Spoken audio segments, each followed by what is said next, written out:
Hello दोस्तों, इस video में मैं ये बताना चाहता हूँ कि यूरोपियन कंट्रीज़ में जॉब सर्च कैसे करें, किन किन चीज़ों का ध्यान में रखें जॉब सर्च करते वक्त। तो इसके लिए आपको कुछ स्टेप्स फॉलो करने होंगे। सबसे पहले तो आप कंट्री डिसाइड कर लें कि आप कहाँ जॉब करना चाहते हैं।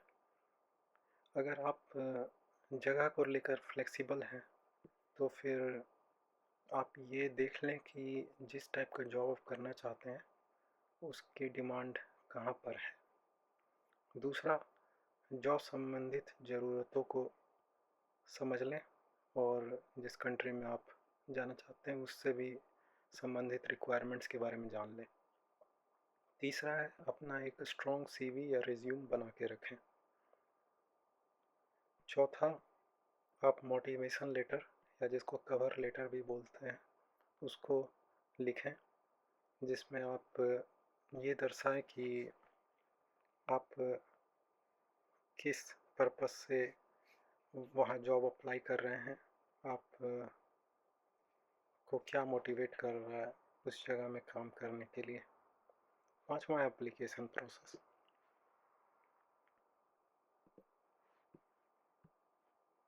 उसके बाद आते हैं हम जॉब्स के कॉन्ट्रैक्ट के बारे में। ये देखें कि किस किस तरीके का जॉब कॉन्ट्रैक्ट अवेलेबल होता है। तो पहला जो है वो है परमानेंट जॉब, जिसमें आप परमानेंटली हायर होते हैं, लंबे समय तक आप उस संस्था से जुड़े रहते हैं और वहाँ काम करते हैं। दूसरा है टेम्पररी जॉब, जो आप कुछ सालों का या कुछ महीनों का कॉन्ट्रैक्ट होता है और आप उस पीरियड में काम करते हैं, उसके बाद आपको फिर एक नया जॉब ढूंढना पड़ता है। तीसरा है सीजनल वर्कर। ये सीज़न डिपेंडेंट जॉब्स के लिए है, जैसे टूरिज्म इंडस्ट्री, जहाँ जैसे टूर गाइड की ज़रूरत है या हेल्पर की ज़रूरत है किसी पर्टिकुलर सीज़न में, जैसे रेस्टोरेंट में कुछ एक्स्ट्रा वर्कर की ज़रूरत है। जैसे यूरोप में गर्मियों के समय छुट्टियाँ होती है तो लगभग 2 महीने की छुट्टियाँ रहती है, तो उस पीरियड में जून जुलाई पीरियड में डिमांड्स बढ़ जाता है।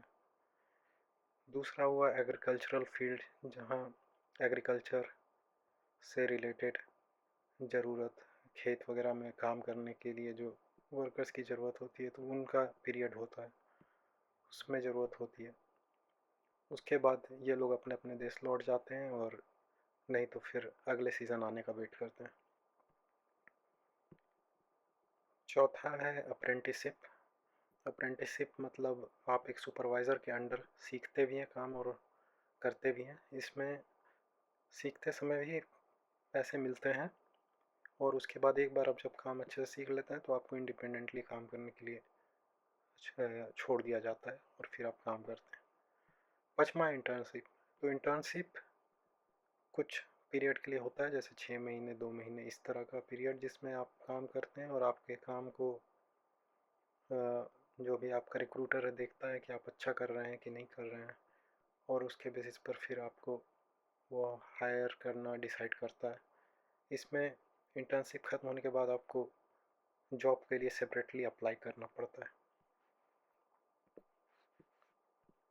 फिर आते हैं वर्क स्केड्यूल के बारे में, कि जो जॉब्स होता है यहाँ वो किस किस तरह का होता है, किस टाइमिंग का होता है। तो कुछ जो जॉब है वो फुल टाइम जॉब होता है, जैसे 8 से 4 वाला जॉब। ये मंडे टू फ्राइडे या डिपेंडिंग किस तरह सेट किया गया है उस हिसाब से आप फुल टाइम इसमें काम करते हो उस पीरियड के लिए। दूसरा है पार्ट टाइम जॉब, जिसमें आप सैटरडे संडे वीकेंड्स या जिस भी टाइम पर आपको असाइन किया गया उस हिसाब से आप काम करते हो। आप पूरे समय रेगुलर एम्प्लॉय की तरह फुल टाइम नहीं काम करते हो, आप पार्ट टाइम उस काम को करते हो। ये ज़्यादातर रेस्टोरेंट और सर्विस सेक्टर्स में देखा जाता है। तीसरा है ऑन डिमांड कॉल। ये ज़्यादातर हेल्थ केयर में मैंने देखा है, जिसमें ज़रूरत पड़ने पर आपको कॉल किया जाता है। ये आपको तब बुलाया जाता है जब मेन वर्कर जो एक्चुअल जिसका ये काम है वो अवेलेबल नहीं होता है, तो ऑन डिमांड आपको लोग बुलाते हैं ज़रूरत होने पर। चौथा है फ्लेक्सिबल टाइप ऑफ जॉब, जिसमें आप अपने हिसाब से काम करते हो, आप अपना आवर्स डिसाइड करते हो और सर्टेन आवर से ऊपर आप नहीं काम करते हो, तो आप फ्लेक्सिबल हो अपना जगह और टाइमिंग चूज़ करने के लिए। फिर आते हैं जॉब में किस चीज़ों की ज़रूरत होती है, तो वर्क एक्सपीरियंस संबंधित ज़रूरतें रहती हैं। तो पहला उन तरह का जॉब जिनमें वर्क एक्सपीरियंस चाहिए होता है, जैसे 2 साल का वर्क एक्सपीरियंस, 5 साल का वर्क एक्सपीरियंस, जैसा भी चाहिए होता है। और दूसरा है जिसमें ऐसा कोई वर्क एक्सपीरियंस नहीं चाहिए होता है, बस ये ज़रूरत होती है कि आपको उस फील्ड की, उस काम की जानकारी है। तो वर्क एक्सपीरियंस से रिलेटेड मैं ये बताना चाहूँगा कि इसमें ज़्यादातर जो एम्प्लॉयर्स रहेंगे वो आपसे रेफरेंस लेटर मांगेंगे। रेफरेंस लेटर वो होता है जिसमें आपके प्रीवियस एम्प्लॉयर्स, जो आप जिनके अंदर आपने पहले कभी काम किया है, वो लिख के देते हैं कि ये आदमी कैसा है काम करने में, या इन जनरल कैसा है एज अ कलीग, तो वो अपना ओपिनियन देते हैं। तो ये ज़रूरत होती है, और कहीं कहीं एप्लीकेशंस में आपसे आपके प्रीवियस एम्प्लॉयर का नाम और कॉन्टैक्ट डिटेल, ईमेल वगैरह भी मांगते हैं। फिर आते हैं एजुकेशन एंड लैंग्वेज रिक्वायरमेंट्स पे। तो कुछ जॉब्स में एजुकेशन चाहिए होता है, कुछ में एजुकेशन की उतनी ज़रूरत नहीं होती है। तो कुछ होते हैं जिनमें प्राइमरी एजुकेशन बस चाहिए होता है, दूसरे सेकेंडरी एजुकेशन 10-12 पास की तरह। तीसरा है उस फील्ड में उन्हें हायर एजुकेशन चाहिए, जैसे ग्रेजुएशन और एबव। तो बहुत सारे टेक्निकल जॉब्स में एजुकेशंस की रिक्वायरमेंट होती है। दूसरा आता है लैंग्वेज एबिलिटी। तो यूरोप में हर देशों में उनका अपना वर्किंग लैंग्वेज होता है। ये हमारा मिस कंसेप्शन है कि इंग्लिश में ही काम होता है हर जगह। ऐसा नहीं है, ये अपने देश के नेशनल लैंग्वेजेस में आप वर्क करते हैं बहुत सारी चीज़ों में। तो जैसे जर्मनी में जर्मन चाहिए होता है, फ्रांस में फ्रेंच, स्पेन में स्पेनिश। तो वर्किंग लैंग्वेज जो होती है वो उनकी कंट्री की लैंग्वेज होती है। और कहीं कहीं कुछ जॉबों में आप इंग्लिश में ही काम कर सकते हैं, इंग्लिश वर्किंग लैंग्वेज होती है। तो ये भी एक इम्पोर्टेंट फैक्टर है जिसको सर्च करते समय देख लेना चाहिए, चेक कर लेना चाहिए कि वो लैंग्वेज कौन सी चाहते हैं वर्किंग। चलिए दोस्तों, अब देखते हैं कि यूरोप में जॉब सर्च कैसे करें। तो सबसे पहले आप गूगल में ये टाइप कीजिए, जॉब्स इन यूरोप। जैसे ही आप टाइप कीजिएगा वैसे ही आप इस वेबसाइट पे आपकी नज़र पड़ेगी, यूरोपा.यूरेस, यूरोपियन एम्प्लॉयमेंट सर्विसेज की वेबसाइट। तो इस पे आप क्लिक करके आप इस पोर्टल पे आ जाइएगा। तो ये जो वेबसाइट है ये ऑफिशियल वेबसाइट है यूरोप की। तो ये इस पे लिखा रहता है कि यूरोपा.eu जो डोमेन है, डोमेन नेम है, उससे जो वेबसाइट होती है वो यूरोपियन यूनियन की वेबसाइट्स होती हैं। तो ये आपका एक ऑफिशियल पेज है जो आपको यूरोप में सारे जॉब के बारे में बताएगा। तो इसके बाद आपको जॉब सर्च करना है तो आप एडवांस फ़िल्टर में चले जाइए। तो जब आप एडवांस फ़िल्टर में जाइएगा तो आपको बहुत सारे ऑप्शन देगा अपना कीवर्ड डालने का, जॉब का टाइटल, डिस्क्रिप्शन। अगर आपके पास कुछ डिटेल्स है तो डाल के आप सर्च कर सकते हैं। लेकिन अगर ये डिटेल्स अवेलेबल नहीं है और आप डायरेक्टली जॉब देखना चाहते हैं तो आप उसके दूसरे फ़िल्टर्स पे आ जाइए, जैसे लोकेशन। तो इसमें आपके पास लिस्ट ऑफ कंट्रीज़ है।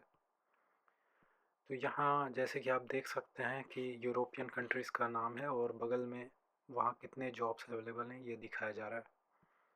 तो सबसे ज़्यादा जॉब आप देख रहे हैं कि इस वक्त जर्मनी में है, उसके बाद फ्रांस में बहुत सारे जॉब्स हैं, उसके बाद नीदरलैंड्स में है।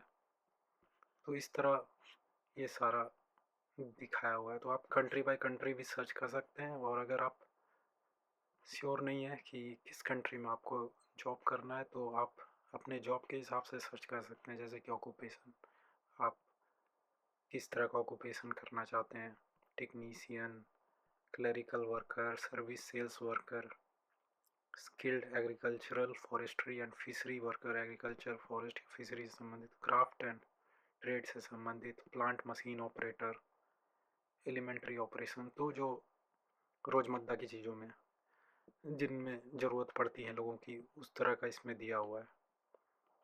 तो जैसे फॉर एग्ज़ाम्पल जाते हैं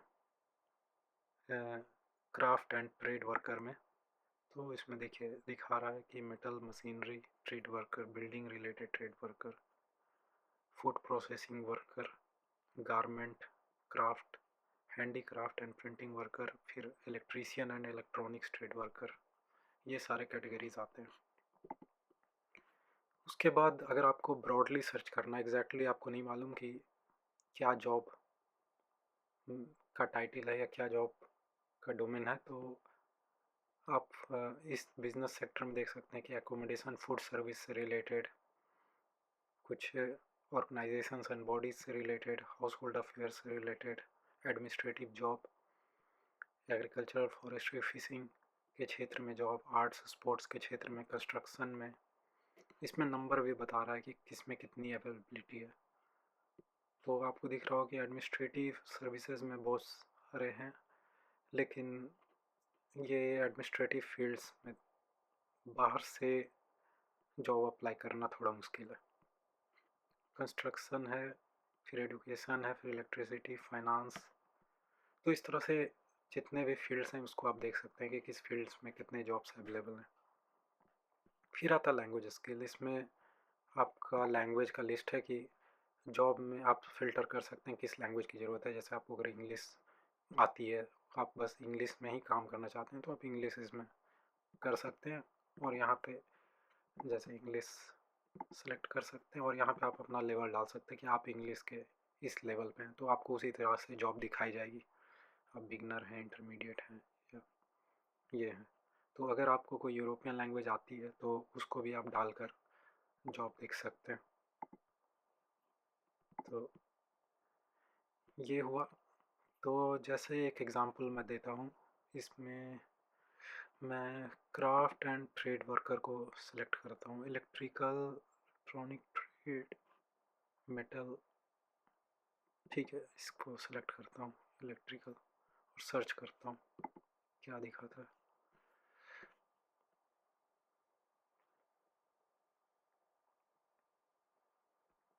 तो उसके बाद ये मेरा दिखा रहा है कि इलेक्ट्रीशियन की ज़रूरत है, कहाँ ज़रूरत है, तो माल्टा में फुल टाइम जॉब है,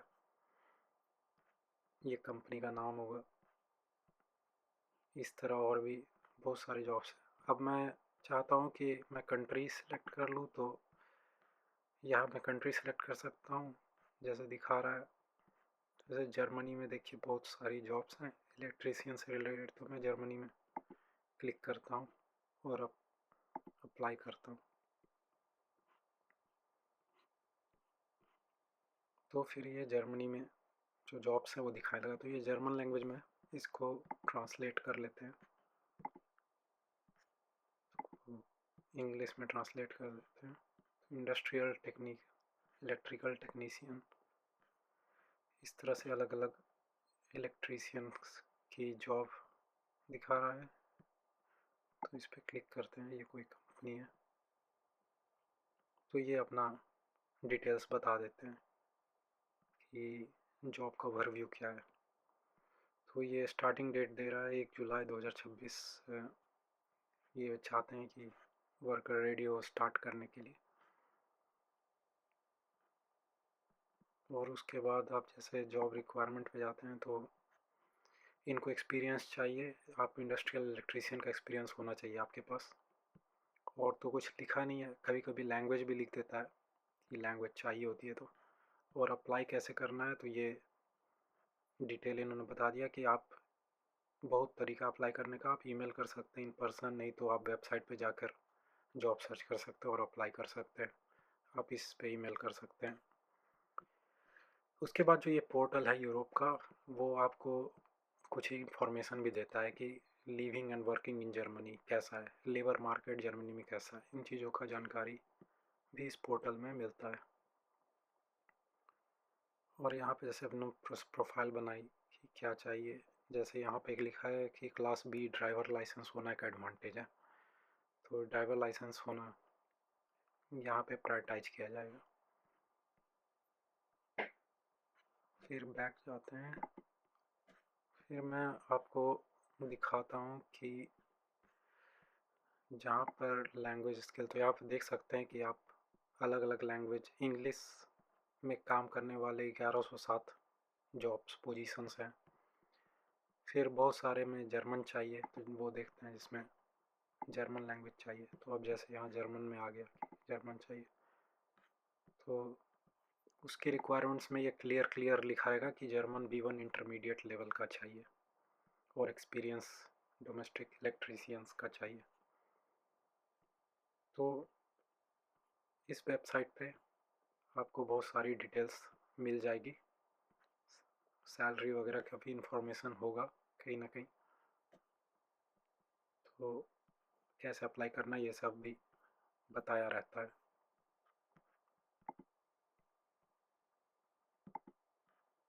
तो आप किसी पार्टिकुलर फील्ड में कहाँ कितनी जॉब है ये भी आप देख सकते हैं इस वेबसाइट के थ्रू।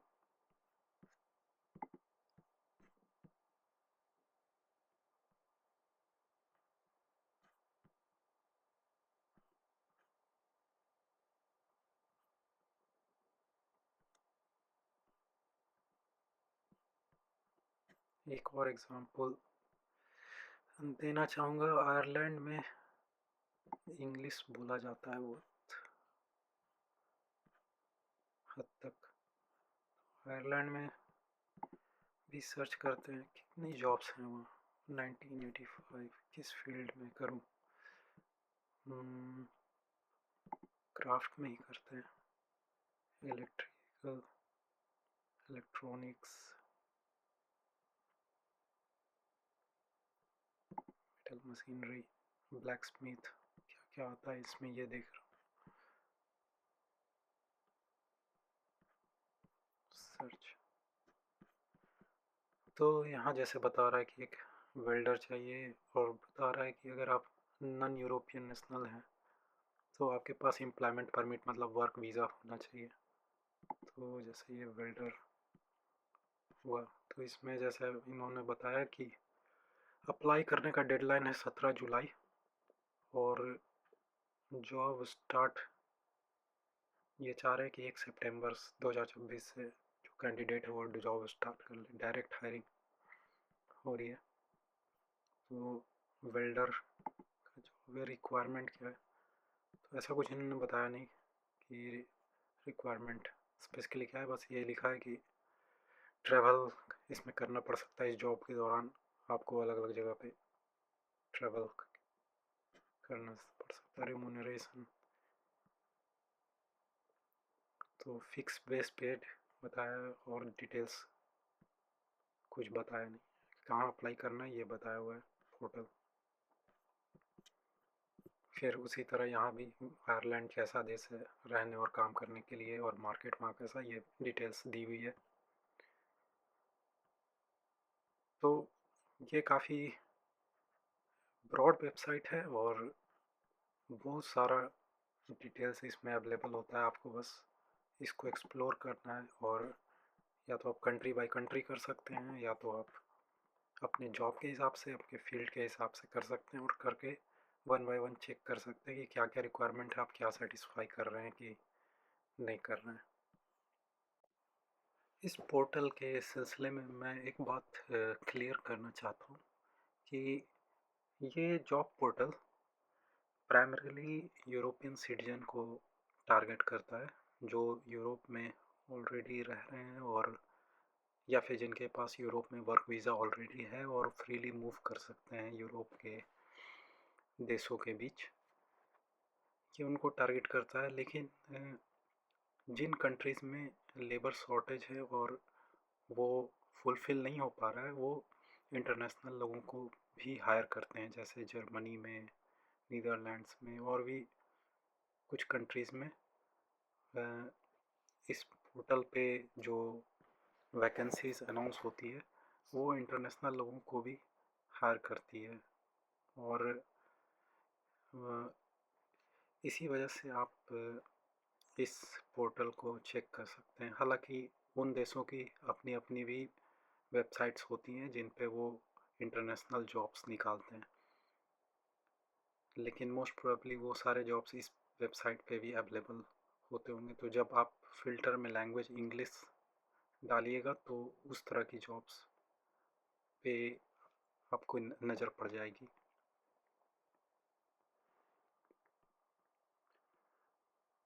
दोस्तों, एक बार जब आपने जॉब सेलेक्ट कर लिया तो इसके बाद आपको बहुत सारी इन्फॉर्मेशंस की ज़रूरत रहेगी। तो इसमें मैं ये दिखाना चाहता हूँ कि इस पोर्टल पे और क्या क्या इन्फॉर्मेशन और फैसिलिटीज़ अवेलेबल हैं। तो जॉब सीकर में फाइंड अ जॉब, इस टैब के थ्रू अभी मैंने आपको दिखाया कि जॉब कैसे सर्च करें। फिर हिंट्स एंड टिप्स है कि कैसे उसको एक्सप्लोर करने का हिंट्स एंड टिप है, वो भी लगभग मैंने कुछ कुछ बताया, और इसमें आप जाके चेक कर सकते हैं कि और वो क्या सजेस्ट कर रहे हैं। फिर यूरोपास है। यूरोपास एक इम्पोर्टेंट वेबसाइट है जिसके बारे में मैं अभी थोड़ी देर में आता हूँ। फिर एम्प्लॉयर्स के लिए ये टैब है जिसमें उन्हें कैंडिडेट फाइंड करने में, अपना जॉब एडवर्टाइज़ करने में और उससे रिलेटेड हिंट एंड टिप में ऑप्शन अवेलेबल है। फिर लिविंग एंड वर्किंग। फिर ये यूरोप के कंट्रीज़ में लिविंग एंड वर्किंग का डिटेल्स है। ये लेबर, कहाँ लेबर कम है, कहाँ लेबर ज़्यादा है, उसका डिटेल्स है। फिर जॉब वैकेंसीज़ का इंसाइट्स के बारे में, फिर वर्किंग कंडीशन के बारे में, फिर मार्केट इंफॉर्मेशन। फिर ये यूरेस सर्विस है, और फिर ये यूरेस को कांटेक्ट करने का, और फिर माई यूरेस जिस पर आप अपना प्रोफाइल बनाते हैं उसके बाद का डिटेल्स रहता है। तो एक बार लेबर शॉर्टेज को देखते हैं, शॉर्टेज एंड सरप्लस। तो इस मैप में आप देख सकते हैं कि यूरोपियन कंट्रीज़ हैं, और मैप ऑफ इम्बैलेंस है। लाइट कलर 0 है, डार्क ब्लू कलर 376 दिखा रहा है। तो जैसे इटली पे अगर क्लिक करते हैं तो लिखा आता है 253 लेबर शॉर्टेज है, 0 surplus. Light blue colour Poland है, उसमें 48 शॉर्टेज है। तो इस तरह अलग अलग कंट्रीज़ में कितने शॉर्टेज, कितने सरप्लस हैं, उसके बारे में डिटेल, जैसे जर्मनी में डिटेल दे रहा है। तो ये कुछ डेटा है, और ये इनकी फील्ड्स है कि किस फील्ड में सीवियरिटी, उसका असर ज़्यादा है कम है। इंजीनियरिंग फील्ड के बारे में ये जैसे बहुत सारा दिया है, नर्सिंग प्रोफेशंस के बारे में दिया हुआ है। इसका मतलब लेबर के एब्सेंस में किस प्रोफेशंस को कितना अफेक्ट होता है, कितना उसका काम रुकता है, ये डिटेल्स रहती है। तो ये मैप हेल्प कर सकता है एक तरह से ये पता करने के लिए कि आपके फील्ड में कहाँ लेबर का शॉर्टेज है। तो इस पे मैं अभी ज़्यादा नहीं जाऊँगा, मैं एक दूसरा चीज़ दिखाना चाहता था। लिविंग एंड वर्किंग कंडीशन भी कभी बाद में डिस्कस करूँगा। मेन मैं ये दिखाना चाहता था कि आप as a job seeker Europass का यूज़ कर सकते हैं। तो यूरोप में एक स्टैंडर्ड सीवी फॉर्मेट होता है जिसको यूरोपास सीवी बोलते हैं। तो ज़्यादातर लोग जो अप्लाई करते हैं वो इस सीवी का इस्तेमाल करते हैं। तो मैं ये रिकमेंड करूँगा कि आप भी अपना यूरोपास सीवी बनाकर रेडी रखें। तो इस टैब में आपको बताएगा कि सारी डिटेल्स कि ये क्या करता है। तो मैं यही कहूँगा कि ये आपके लिए, आपके प्रोफाइल या आपके डिटेल्स को इनपुट लेकर आपके लिए एक सीवी बना देता है। तो ये यहाँ पर आपका प्रोफाइल है। तो मैं डायरेक्टली यहाँ पे सीवी बनाने के बारे में जानना चाहता हूँ। बस प्रोफाइल तो इंग्लिश लैंग्वेज सेलेक्ट करता हूँ। प्रोफाइल क्रिएट, तो अब आप देख रहे हैं कि आप एक दूसरी वेबसाइट पे आ गए हैं। आप यूरोपा की ही दूसरी वेबसाइट यूरोपास पे आ गए हैं। तो यूरोपास बेसिकली एक सर्विस वेबसाइट है जो आपके लिए कुछ फैसिलिटीज़ प्रोवाइड करता है, जैसे सीवी जनरेट करना, कवर लेटर जनरेट करना, अपने डिजिटल स्किल्स को टेस्ट करना, इस तरह। तो मैं क्रिएट योर सीवी पे क्लिक करता हूँ। तो ये लिखा है स्टार्ट फ्रॉम योर प्रोफाइल। तो इस पर मेरा कोई प्रोफाइल नहीं है, ना मेरे पास कोई सीवी है। तो मैं न्यू सीवी पे क्लिक करता हूँ, क्रिएट न्यू सीवी। तो ये दिखा रहा है कि ये कुछ इस तरह का दिखेगा सीवी बिल्डर। तो मैं तो है, ये नया सीवी बिल्डर है, ये स्टैंडर्ड सीवी बिल्डर है। पहले स्टैंडर्ड सीवी बिल्डर को ही देखते हैं। तो इंग्लिश, डेट, फॉर्मेट तेरा यहाँ क्या कि आप अपना डिटेल्स भरेंगे। तो जैसे फर्स्ट नेम मैंने भरा XXY, XXYY डाल दिया, कुछ भी। फिर यहाँ पे डिस्क्रिप्शन देना है कि आप अपना डिस्क्रिप्शन प्रोवाइड करें। तो मैं लिखता हूँ I am an electrician with 5 years of experience. I have worked in, इसको सेपरेट लाइन में लिखते हैं, I have worked in lift installation, और वैसे मैं इलेक्ट्रीशियन नहीं हूँ, मैं अपने मन से कुछ भी लिख रहा हूँ।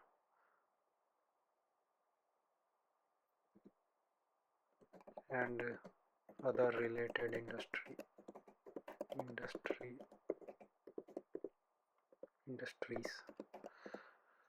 ठीक है। और कुछ अपने बारे में बता देना चाहिए। क्वालिटी जैसे आई एम हार्ड वर्किंग,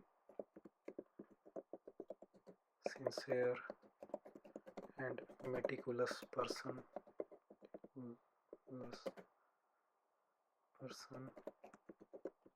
बस इतना काफ़ी है। मैं डेमो दिखाना चाह रहा हूँ। और आईडी फिर रहता है, आईडी मांगते हैं। तो जैसे कोई आईडी है, फिर अपना आईडी नंबर मांगते हैं। तो कुछ भी मैं डालता हूँ, जैसे QWE15T, capital QWE15T। Work permit तो जैसे अगर है तो अच्छी बात है, अगर नहीं है तो फिर इसको ब्लैंक छोड़ देते हैं, किसी भी कंट्री की वर्क परमिट। फिर अपना डेट ऑफ बर्थ कुछ भी डाल सकते हैं आप, 1। तो मेक श्योर कर लें कि शायद आप बाहर से ट्रैवल तभी कर सकते हैं जब आप 18+ हों, या कुछ रूल्स रहता है। तो कुछ भी डालते हैं। प्लेस ऑफ बर्थ है, मान लीजिए दिल्ली डाल दिया। Country India, male, nationality Indian डाल दिया। फिर यहाँ पर xyz@gmail.com ईमेल डाल दिया। फ़ोन नंबर डिटेल डाल सकते हैं, अपना फ़ोन नंबर, कंट्री का डाल सकते हैं, होम। मैं अभी नहीं डालूँगा कुछ भी। सोशल मीडिया तो मैं ये सजेस्ट करूँगा कि आप लोग एक लिंक्डइन प्रोफाइल ज़रूर रखिए, क्योंकि प्रोफेशनल नेटवर्क के लिए लिंक्डइन काफ़ी काम आता है। अपना लिंक्डइन का यूज़र नेम XXYY, कुछ भी जो आपका यूज़र नेम रहेगा। फिर ये जो लिंक्डइन का आपका जो पेज रहेगा, ps.linkedin.com/profile-, तो ये मैं बस एक एग्ज़ाम्पल दे रहा हूँ कि ये जो भी आपके प्रोफाइल का ईमेल एड्रेस है, वो अपना ईमेल एड्रेस डाल दिया। फिर मैसेजिंग है, तो उसमें आप अपना जो भी मैसेज यूज़ करते हैं, व्हाट्सएप, स्काइप, वो अपना डाल सकते हैं। इधर आप अपना नंबर डाल सकते हैं, तो जैसे नंबर में तो कुछ भी डाल दिया 3490, तो वो डाल दिया। अगर आपकी खुद की वेबसाइट है तो वो डाल सकते हैं। एड्रेस, फिर एड्रेस अपना डाल सकते हैं, A street B block,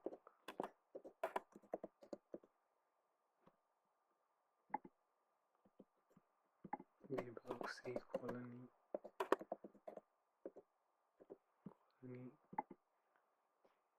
11223, postal code, city, जो भी सिटी आपको डालना है डाल सकते हैं। कंट्री डाल लिया। तो ये बेसिक इन्फॉर्मेशन जो है अपना डिटेल्स वो हो गया। तो उसके बाद आप इसको सेव कर लीजिए। तो फिर नेक्स्ट आ जाएंगे। तो यहाँ देखिए इस तरह का गया। चूँकि मैंने फ़ोटो या प्रोफाइल पिक्चर नहीं डालता तो यहाँ कोई प्रोफाइल पिक्चर नहीं है। अगर ऐसा आप इस टेम्पलेट की तरह करेंगे तो यहाँ पर आपकी फ़ोटो भी आ जाएगी। तो टेम्पलेट इसमें सेलेक्ट करने का ऑप्शंस देता है। और आप प्रीवियस में आप न्यू सेक्शन ऐड कर सकते हैं। तो जैसे पहला सेक्शन है, आप अपना एजुकेशन बता सकते हैं कि आप कहाँ पढ़े थे, क्या था। तो जैसे डिप्लोमा, तो ये आपने कुछ भी XYZ institute, field of study इलेक्ट्री, तो ये बड़ा है, मतलब किस तरह का फील्ड है। सेलेक्ट फ्रॉम लिस्ट, तो जो भी इंजीनियरिंग, मैन्युफैक्चर, कंस्ट्रक्शन में उसमें देता हूँ स्पेसिफाई फर्दर। यहाँ जैसे इलेक्ट्रिसिटी एंड एनर्जी देता हूँ। वेबसाइट, आप अपने यूनिवर्सिटी की वेबसाइट डाल सकते हैं। फिर लेवल इन EQF, तो EQF होता है यूरोपियन क्वालिफिकेशन फ्रेमवर्क। तो इस फ्रेमवर्क में बताता है कि आप बिगनर लेवल हैं कि एडवांस हैं कि आप हाईली। सो इसमें जो रहता है वो 1 से लेकर 8 तक लेवल था। 8 मतलब हाईली एडवांस पर्सन, 1 मतलब बिगनर, इस तरह फिर लेवल बढ़ता जाता है। 5 मतलब मिड इंटरमीडिएट लेवल। तो जैसे डालते हैं लेवल 5, तो ये आप अपने अच्छे से समझ सकते हैं कि आपके अपने फील्ड में आपका क्या लेवल है, उसके हिसाब से आप ये डालते हैं। फिर सिटी, कंट्री, तो आपने कहाँ ये एजुकेशन लिया ये डालना है। फिर ये डालना है ये कब से कब आपने एजुकेशन लिया था। तो जैसे 1/1 मान लीजिए आपने 1/1/2020 से 31 जुलाई 2024 तक लिया था। अगर ये ऑन गोइंग है या आप कभी भी एजुकेशन चल रहा है तो आप इसको क्लिक कीजिएगा। फिर आप सेव कर लीजिएगा ये डिटेल। फिर नेक्स्ट पे आ जाएंगे। प्रीवियस, अब इसमें और आप ऐड कर सकते हैं। आप अपना वर्क एक्सपीरियंस ऐड कर सकते हैं कि क्या वर्क एक्सपीरियंस है। तो उसमें अपना एम्प्लॉयर का नाम, डिटेल मांगेगा कि आपका ऑक्यूपेशन क्या था। तो जैसे आपने लिख सकते हैं कि इलेक्ट्रीशियन की तरह काम किया हूँ, मैरीन इलेक्ट्रीशियन, किस जगह किस कंट्री में। तो इस तरह करके आप वर्क एक्सपीरियंस को सेव कर सकते हैं। और इसमें क्या रहता है, स्किल्स, कि आपके पास क्या स्किल है। कंप्यूटर स्किल है, प्रोग्रामिंग करनी आती है, या कोई टेक्निकल स्किल है, mechanical skill, language communication skill है, प्रेजेंटेशन। तो तरह तरह की स्किल्स होती हैं, वो आप लिख सकते हैं। फिर लैंग्वेज स्किल्स आती है। इसमें आप बता सकते हैं आपको कौन कौन लैंग्वेज आती है। सर्टिफिकेशंस, अगर आपके पास कुछ सर्टिफिकेट मिला है, कुछ आपको टेक्निकल कोर्स पास करने का डिटेल्स है, डिग्री है, वो डाल सकते हैं। कॉन्फ्रेंस एंड सेमिनार, अगर आपने इंटरनेशनली अपने काम को कहीं दर्शाया है। Creative work, driving licence, hobby and interest. तो हॉबी एंड इंटरेस्ट में आप डाल सकते हैं कि आप फ्री टाइम पे क्या करना चाहते हैं और क्या करते हैं नॉर्मली। ये सारी चीज़ें आपकी सीवी को स्ट्रॉन्ग बनाती है और इससे पता चलता है कि आप एज अ पर्सन कितने एक्टिव हैं, कितने किस तरह का आपका दिनचर्या है, ये सब होता है। वॉलंटियरिंग, अगर आपने कुछ वॉलंटियरिंग वर्क किया है, कुछ सोशल पॉलिटिकल एक्टिविटी में पार्टिसिपेट किया है, तो ये सारे डिटेल्स आप वन बाय वन इसमें create new section, add section करते करके आप डालते चले जाएंगे वन बाय वन, तो आपके प्रोफाइल में आ जाएगा। तो अभी जैसे एडुकेशन दिखा दिया इसमें, तो इस तरह धीरे धीरे करके जब फाइनली आप नेक्स्ट कीजिएगा टेम्पलेट सेलेक्ट करने के बाद, तो फ़ोटो रहने से आप फ़ोटो भी अपलोड कर सकते हैं। फाइनली लास्ट में आप सेव कर लीजिएगा तो आपको ये सीवी रेडी हो जाएगा इस वेबसाइट के थ्रू। और इस सीवी को ही आप मैक्सिमम यूरोपियन कंट्रीज़ में जॉब अप्लाई करते समय यूज़ कीजिए। इस वीडियो के फाइनल सेक्शन में मैं आपको ये बताना चाहता हूँ कि एक बार जब जॉब अपॉर्चुनिटी मिल जाए तो किन चीज़ों का ध्यान रखना चाहिए, क्या क्या तैयारी करनी चाहिए। तो सबसे पहले आप जिस देश जा रहे हैं वहाँ की भाषा को सीखना शुरू कर दें। अगर कोई ऑनलाइन कोर्स अवेलेबल है तो उसे ज्वाइन कर लें, नहीं तो लैंग्वेज ऐप्स जैसे डुओलिंगो वगैरह के थ्रू आप बेसिक जानकारी लेना शुरू कर दें, कुछ शब्दों को, कुछ सेंटेंस को सीखना शुरू कर दें। क्योंकि बहुत सारी यूरोपियन देशों में इंग्लिश दिनचर्या में नहीं बोला जाता है, वो अपने लोकल लैंग्वेज में बात करते हैं। और आप अगर कुछ कन्वर्सेशन करने में अगर सक्षम रहे तो आप अच्छे से इंटीग्रेट हो पाएंगे, आपको मन लगेगा वहाँ।